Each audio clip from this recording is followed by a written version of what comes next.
সে সময় ছিল অনেক বছর আগে, যখন জমিদারের কথায় ছিল আইন আর গরিবের মুখে ছিল তালা। চন্দ্রপুরের শাসক ছিলেন জমিদার জুলফিকার আলী খান। মানুষ তাকে ভয় পেত। তার এক গর্জনে কেঁপে উঠত গোটা জনপদ, আর তার প্রাসাদ যেন আকাশ ছোঁয়া। ভিতরে রাজত্ব, বাইরে শাসন। কিন্তু এই রাজপুরুষের ঘরেই জন্ম নেয় এক কোমল হৃদয়ের মেয়ে, লাখি। লাখি সুন্দরী, ভদ্র, নরম মনের, কিন্তু সে সবসময় মুক্ত থাকতে পছন্দ করত। অন্যদিকে গ্রামের এক কোণায় ছিল এক কুঁড়ে ঘর। সেখানে থাকত হাসান। তার বাবা মতিউর রহমান এক সৎ, চুপচাপ কৃষক। হাসান মাটির ছেলে, গায়ে রোদ, চোখে শান্তি। সে কম কথা বলে, বেশি কাজ করে, কিন্তু অন্যায়ের সামনে চুপ থাকে না। জমিদার জুলফিকার আলী খানের মেয়ে লাখি। সে প্রায় গ্রামে ঘুরে ঘুরে প্রাকৃতিক সৌন্দর্য দেখতে খুবই ভালোবাসত। তারই ধারাবাহিকতায় একদিন গ্রামের একটা পুকুরের পাশ দিয়ে হেঁটে যাচ্ছিল। লাখি চুপচাপ পায়চারি করছিল, কিন্তু কিছু বখাটে যুবক তাকে দেখে বাজে মন্তব্য ছুড়ে দেয়। একজন সামনে গিয়ে তার গায়ে হাত দেয়, আর তখনই পেছন থেকে হাসান এসে তাদেরকে সতর্ক করে ধমক দেয়। বখাটে যুবকেরা পিছু হটে পালিয়ে যায়। হাসান লাখিকে বলে, আপনার একা ফিরা ঠিক হবে না, চলেন আমি পৌঁছে দিই। লাখি তাকিয়ে থাকে তার দিকে, যেন কিছু বলতেও পারছে না।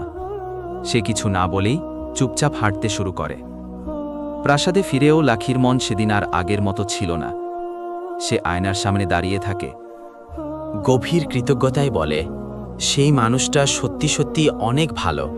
আমার বিপদে যেভাবে এগিয়ে আসলো, তাতে আমি সত্যিই মুগ্ধ হয়ে গেছি। অন্যদিকে হাসান বসে মনে মনে ভাবে, ওকে বাঁচাতে গেছিলাম, কিন্তু কে জানতো ওর ছবি আমার হৃদয়ে রয়ে যাবে। আমি কিছু চাইনি, তবুও এখন মন চায় শুধু একবার সে যদি বলতো, তুমি থেকো পাশে, তাহলে আমার মনটা যেন পূর্ণতা পেত। তারপর তারা প্রতিদিন সকাল বিকাল দূর থেকে একে অন্যকে দেখে। তাদের মাঝে গড়ে ওঠে এক আত্মিক সম্পর্ক, কখনো পুকুর পাড়, কখনো নদীর ঘাটে। তারা বুঝতে পারে তাদের মাঝে কিছু গড়ে উঠছে, প্রেম নামক মহৎ সম্পর্ক। কিন্তু ভালোবাসা চুপচাপ থাকলেও সমাজ চুপ থাকে না। জমিদার জুলফিকার আলী খান জেনে যায় তাদের সম্পর্কের কথা।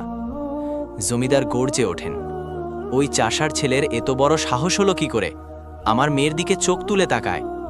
তারপর জমিদার তার লোকদের বলে, যাও এক্ষুনি বন্দি করে নিয়ে আসো তাকে, আমি নিজের হাতে তাকে হত্যা করব। তারপর কয়েকজন প্রহরী ধরে আনতে যায় হাসানকে।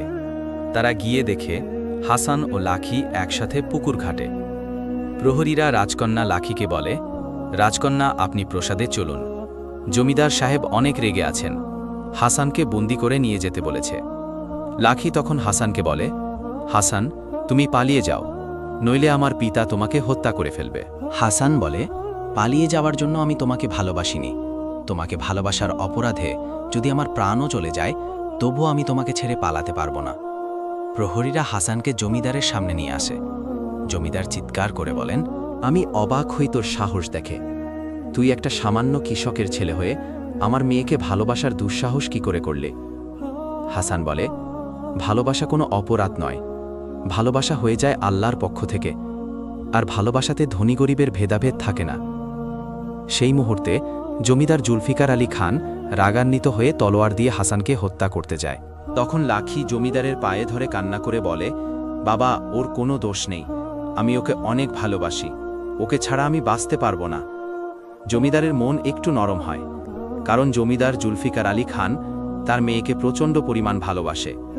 জমিদার বলে, ঠিক আছে, আমি তোর ভালোবাসা মেনে নিব, যদি সে প্রমাণ করতে পারে যে সে তোর যোগ্য। হাসান বলে, আমার ভালোবাসা সত্য, তাই আমি প্রমাণ দিতেও প্রস্তুত, আপনি শুধু বলুন আমাকে কি করতে হবে। জমিদার বলে, তুমি যদি আমার 3টা শর্ত পূরণ করতে পারো, তাহলে আমি নিজ হাতে আমার মেয়ে লাখিকে তোমার সাথে বিয়ে দিব। হাসান বলে, আমার ভালোবাসার প্রমাণ দিতে আমি 3টা কেন, তারও অধিক শর্ত পূরণ করতে প্রস্তুত, আপনি শুধু বলুন আপনার শর্ত কি। তখন জমিদার জুলফিকার আলী খান বলেন, আমার প্রথম শর্ত, পাহাড়ের ওপারে আছে এক গহীন গুহা, আগুনে মরা। ভিতরে আছে এক তপ্ত ধাতুর পাথর, যার নাম জ্বলন্ত হৃদয়। লোকে বলে সেটি স্পর্শ করলেই চামড়া ঝলসে যায়। ওটা আনতে পারলে প্রথম শর্ত সম্পন্ন হবে। গুহার পথ ছিল কঠিন, পাহাড় ডিঙিয়ে, শুকনো ঝর্ণা পেরিয়ে, ঘন জঙ্গলের ভিতর দিয়ে।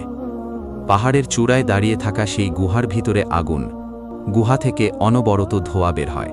হাসান কি পারবে সেই ভয়ঙ্কর গুহা থেকে জ্বলন্ত হৃদয় নামক পাথরটি আনতে? পরবর্তী শর্তগুলোই বাকি দেখবেন আগামী পর্বে।